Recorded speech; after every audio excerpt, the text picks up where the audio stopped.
जय हिंद, वंदे मातरम, भारत माता की जय। भाई बहनों, स्वागत एक बार फिर से आप सभी का ओपीएस न्यूज पर। दोस्तों, आपको बता दें कि असम राज्य में 27 मार्च को विधानसभा के चुनाव होने वाले हैं और दोस्तों इन विधानसभा चुनाव में मात्र कुछ ही दिन शेष बचे हैं। और वहीं मौजूदा स्थिति की बात करें तो दोस्तों वर्तमान में असम में भारतीय जनता पार्टी यानी कि बीजेपी की सरकार है और सर्बानंद जी सोनोवाल जो है ना वो दोस्तों यहाँ के मुख्यमंत्री है। वहीं आपको बता दें कि इस बार 27 मार्च से ही असम में चुनाव होने वाले हैं। कई चरणों में चुनाव संपन्न होगा और दोस्तों यहाँ पर मुख्य रूप से भारतीय जनता पार्टी और उसके सहयोगी दल और साथ ही कांग्रेस पार्टी और उसके सहयोगी दल दोनों ही चुनावी मैदान में उतर चुके हैं। भारतीय जनता पार्टी ने टारगेट रखा है दोस्तों लगभग 100 सीट हासिल करने का। कुल यहाँ पर विधानसभा की 126 सीटें हैं और कांग्रेस ने भी दोस्तों कमर कस ली है कि किसी भी तरीके से असम में जीत हासिल करनी ही है। आपको बता दें 126 में से जिस पार्टी के 64 सीट आएगी ना वही पार्टी दोस्तों अपनी सरकार बनाने में कामयाब होगी असम राज्य के अंदर। अच्छा, अब सबसे महत्वपूर्ण क्या है दोस्तों कि AIUDF पार्टी और कांग्रेस दोनों ने आपस में गठबंधन कर लिया है, जिससे बीजेपी को भी एक बड़ा नुकसान लग सकता है, बड़ा झटका लग सकता है। जिस तरह से असम में नागरिकता संशोधन कानून को लेकर जो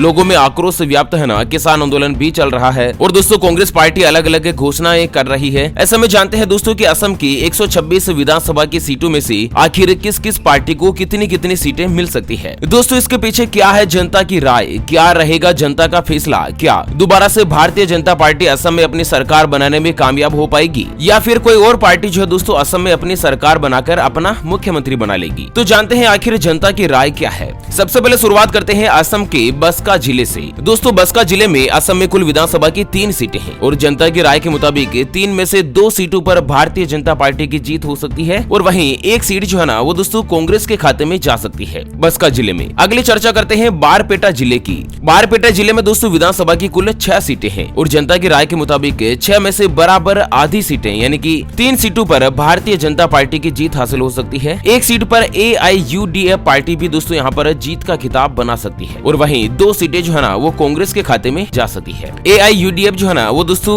मौलाना बदरुद्दीन अजमल की पार्टी है जो कि all India United democratic front के नाम से जानी जाती है। कांग्रेस और इन दोनों के बीच में गठबंधन हो चुका है। तो बारपेटा में दोस्तों विधानसभा की कुल 6 सीटों में से 3 सीट बीजेपी को, 1 सीट AIUDF को, जबकि 2 सीट कांग्रेस को मिल सकती है। अगली चर्चा करते हैं विश्वनाथ जिले की। विश्वनाथ जिले में विधानसभा की कुल 3 सीटें हैं और दोस्तों जनता की राय के मुताबिक 3 में से 2 सीटें बीजेपी को और 1 सीट कांग्रेस पार्टी को हासिल होती हुई दिखाई दे रही है। जनता का सर्वे कुछ इस तरह से निकल कर आ रहा है। अगली चर्चा में जानते हैं दोस्तों बोंगईगांव जिले की। बोंगईगांव जिले में विधानसभा की कुल 3 सीटें हैं और हाँ, जनता की राय के मुताबिक 3 में से 2 सीट यहाँ पर भारतीय जनता पार्टी को हासिल हो सकती है, 1 सीट कांग्रेस पार्टी को हासिल हो सकती है। अगली चर्चा करते हैं कछार जिले की। कछार जिले में विधानसभा की कुल 7 सीटें हैं। दोस्तों मैं आपसे एक छोटी सी गुजारिश करना चाहूंगा, अगर आप केंद्र में नरेंद्र मोदी जी को पसंद करते हैं, प्रधानमंत्री के रूप में सबसे फेवरेट अगर आपके नरेंद्र मोदी जी है, तो दोस्तों इस वीडियो को लाइक करके अपना समर्थन जरूर दिखाइएगा। तो कछार जिले में विधानसभा की कुल 7 सीटें हैं और जनता की राय के मुताबिक 7 में से 3 सीटों पर भारतीय जनता पार्टी, 1 सीट पर AIUDF, जबकि 3 सीटों पर ही कांग्रेस पार्टी की जीत हासिल हो सकती है। दोस्तों कांग्रेस ने असम में क्या क्या घोषणा करी है मैं आपको संक्षेप में बताता हूँ कि जो कांग्रेस की पूरी राष्ट्रीय महासचिव है ना प्रियंका गांधी, उनका कहना है कि अगर असम में कांग्रेस की सरकार आती है तो महिलाओं के लिए विशेष तौर पर योजनाएं चलाई जाएगी। मतलब दोस्तों असम की हर महिला गृहिणी यानी कि हर शादीशुदा महिला को 2-2 हजार रूपए हर महीने के दोस्तों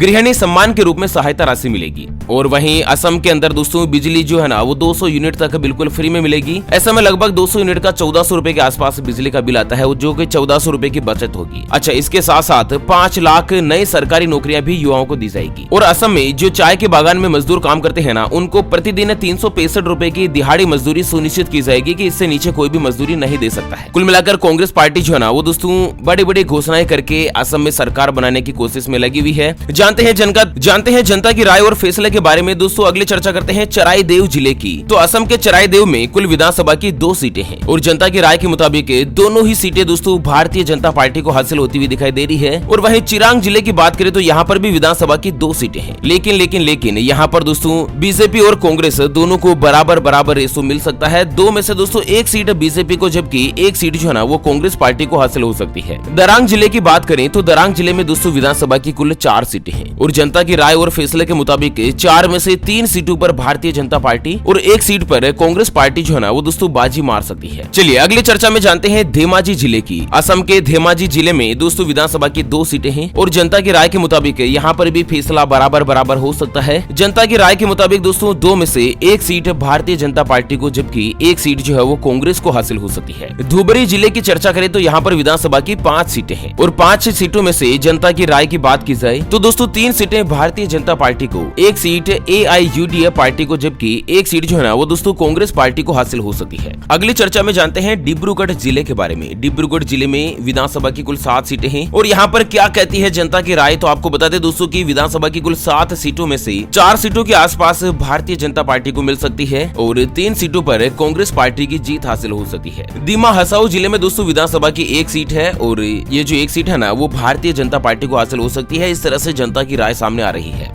अगले जिले की बात करें गोलपाड़ा जिले की। गोलपाड़ा के अंतर्गत विधानसभा की कुल 4 सीटें हैं और जनता की राय के मुताबिक 4 में से बराबर 3 सीटें जो है ना वो दोस्तों भारतीय जनता पार्टी के खाते में जा सकती है। बाकी बची 1 सीट जो है वो दोस्तों AIUDF पार्टी को मिल सकती है। गोलाघाट जिले के बारे में अगर करें विस्तार से चर्चा तो दोस्तों यहाँ पर विधानसभा की कुल 4 सीटें हैं और जनता की राय के मुताबिक 4 में से 2 सीटों पर भारतीय जनता पार्टी, 1 सीट पर कांग्रेस, जबकि दोस्तों ध्यान से सुनना, 1 सीट किसी अन्य पार्टी को मिलती हुई दिखाई दे रही है। गोलाघाट में दोस्तों इस तरह से जनता का ओपिनियन पोल सामने आ रहा है। हेलाकांडी जिले की चर्चा करें तो यहाँ पर विधानसभा की 3 सीटें हैं और दोस्तों जनता की राय और फैसले के मुताबिक 3 में से 2 सीटों पर भारतीय जनता पार्टी और 1 सीट पर कांग्रेस पार्टी जो है वो दोस्तों जीत हासिल कर सकती है हेलाकांडी में, है ना। अगली चर्चा जानते हैं होजाई जिले की। दोस्तों होजाई जिले में भी विधानसभा की 3 सीटें हैं और जनता की राय और फैसले के मुताबिक 3 में से 2 सीटों पर भारतीय जनता पार्टी और 1 सीट जो है ना वो कांग्रेस के खाते में हासिल हो सकती है। जोरहाट में दोस्तों विधानसभा की 5 सीटें हैं और यहाँ पर जनता का फैसला कुछ इस तरह से बदल सकता है। दोस्तों पूरी डिटेल जानते हैं यहाँ पर विस्तार के साथ। आपको बता दें कि जोरहाट जिले में कुल 5 सीटें हैं और 5 में से 3 सीटों पर भारतीय जनता पार्टी जो जीत का खिताब हासिल कर सकती है। कहीं ना कहीं दोस्तों असम में जो लास्ट 5 ईयर की सरकार रही थी ना, सर्बानंद जी सोनोवाल जी ने अपना कार्यभार संभाला था मुख्यमंत्री के रूप में, तो असम में अलग अलग योजनाएं चलाकर जनता के कल्याण के लिए दोस्तों इतने बड़े काम किए, तो उसी का रिजल्ट सामने आ सकता है कि कहीं ना कहीं भारतीय जनता पार्टी दोबारा से सत्ता में आने के चांसेस बन रहे हैं। हालांकि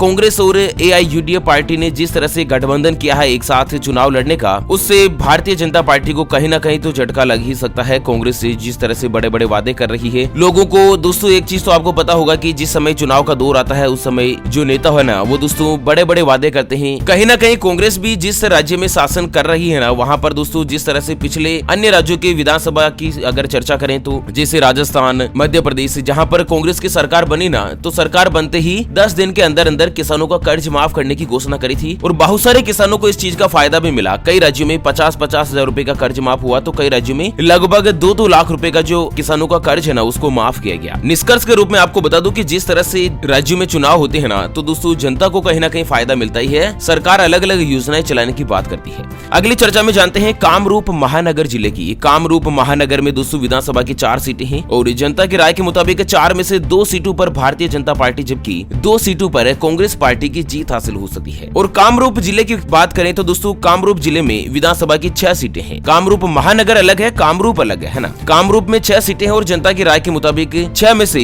3 सीटों पर भारतीय जनता पार्टी और 1 सीट पर AIUDF, जबकि 2 सीटें जो है ना वो दोस्तों कांग्रेस को हासिल हो सकती है। कार्बी आंगलोंग जिले की चर्चा करें तो दोस्तों यहाँ पर विधानसभा की 3 सीटें हैं, लेकिन यहाँ पर भारतीय जनता पार्टी को एक तगड़ा झटका लग सकता है। पूरी डिटेल जानते हैं बीजेपी को कितनी सीटें मिलेगी और अन्य जिलों के साथ ही अंत में चर्चा करेंगे कि आखिर असम में किसकी सरकार बनने के चांसेस लग रहे हैं और अगला मुख्यमंत्री कौन बन सकता है। लेकिन दोस्तों हमेशा की तरह उससे पहले एक नजर डाल लेते हैं आज के माइंड क्विज यानी कि गिवे वाले सवाल की तरफ। तो दोस्तों आज का माइंड क्विज वाला सवाल आप स्क्रीन पर देख पा रहे हैं। भारत देश का राष्ट्रीय गीत कौन सा है? जी हाँ दोस्तों दोबारा सुन लीजिएगा, भारत देश का राष्ट्रीय गीत कौन सा है? Option A Vande Mataram, option B Jana Gana मन। तो फटाफट से लिखना है क्वेश्चंस का सही जवाब इस वीडियो के नीचे कमेंट बॉक्स में, और हाँ सही जवाब देने वाले किसी एक खास कमेंट्स को सेलेक्ट किया जाएगा हमारी OPS न्यूज टीम की तरफ से और उसे दिया जाएगा एक 84 दिन वाला मोबाइल रिचार्ज बिल्कुल फ्री। और हाँ दोस्तों विजेता की जो घोषणा है वो हमारे अगले वीडियोस में की जाएगी। ऐसे में चैनल को सब्सक्राइब नहीं किया है तो वीडियो के नीचे का लाल कलर का सब्सक्राइब वाला बटन दबाकर चैनल को सब्सक्राइब जरूर कर लीजिए लीजिएगा ताकि आप राजनीतिक, सामाजिक, आर्थिक, धार्मिक हर तरह की ब्रेकिंग न्यूज अपडेट से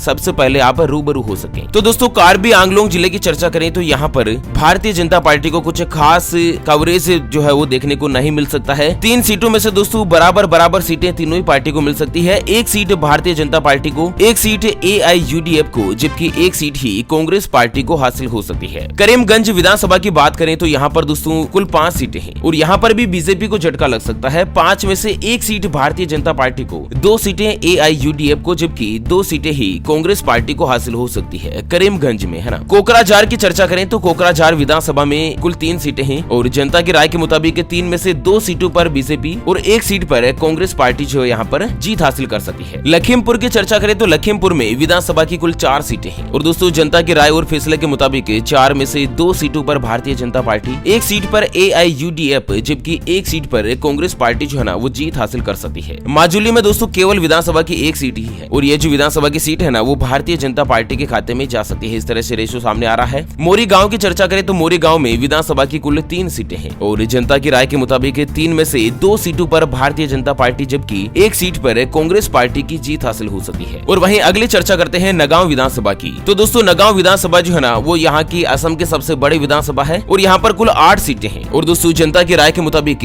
8 में से बराबर आधी सीटें यानी कि 4 सीटें जो भारतीय जनता पार्टी को और 4 सीटें ही कांग्रेस को मिलती हुई दिखाई दे रही है। नगांव विधानसभा में दोस्तों कांग्रेस और बीजेपी दोनों को बराबर समर्थन जो है जनता का मिल सकता है। नलबाड़ी की बात करें तो नलबाड़ी में विधानसभा की 3 सीटें हैं और जनता की राय के मुताबिक 3 में से 2 सीटों पर बीजेपी और 1 सीट पर कांग्रेस पार्टी जो है ना वो दोस्तों यहाँ से जीत हासिल कर सकती है। शिवसागर विधानसभा की बात की जाए तो शिवसागर में कुल 4 सीटें हैं दोस्तों विधानसभा की असेंबली में और 4 में से 2 सीटों पर बीजेपी और 2 सीटों पर ही कांग्रेस पार्टी, यानी कि यहाँ पर भी बराबर एवरेज बैठ सकता है। जनता जो है कांग्रेस और बीजेपी दोनों को बराबर समर्थन जो है दे सकती है। सोनीतपुर में दोस्तों विधानसभा की 5 सीटें हैं और जनता की राय के मुताबिक 5 में से 3 सीटों पर भारतीय जनता पार्टी और 2 सीटों पर कांग्रेस पार्टी की जीत हो सकती है। दक्षिण सलमरा की बात करें तो दक्षिण सलमरा में विधानसभा की 2 सीटें हैं और जनता की राय के मुताबिक 2 में से 1 सीट AIUDF को और 1 सीट जो है ना वो कांग्रेस को मिल सकती है। यहाँ पर बीजेपी को समर्थन शायद ही मिलता हुआ दिखाई दे रहा है जनता की राय के मुताबिक। वहीं तिनसुकिया जिले में दोस्तों विधानसभा की 6 सीटें हैं और 6 में से 3 सीटों पर बराबर भारतीय जनता पार्टी और 2 सीटों पर कांग्रेस पार्टी जो है वो जीत हासिल कर सकती है। उदलगुड़ी में भी विधानसभा की 2 सीटें हैं और जनता की राय के मुताबिक यह पूरी विधानसभा भारतीय जनता पार्टी को हासिल हो सकती है, यानी कि 2 में से बराबर 2 ही सीटें जो है वो बीजेपी को मिल सकती है। पश्चिम करबी आंगलोंग की चर्चा करें तो यहाँ पर विधानसभा की 3 सीटें हैं और यह सबसे अंतिम जिला है विधानसभा का दोस्तों और पश्चिम करबी आंगलोंग में 3 सीटों में से जनता की राय के मुताबिक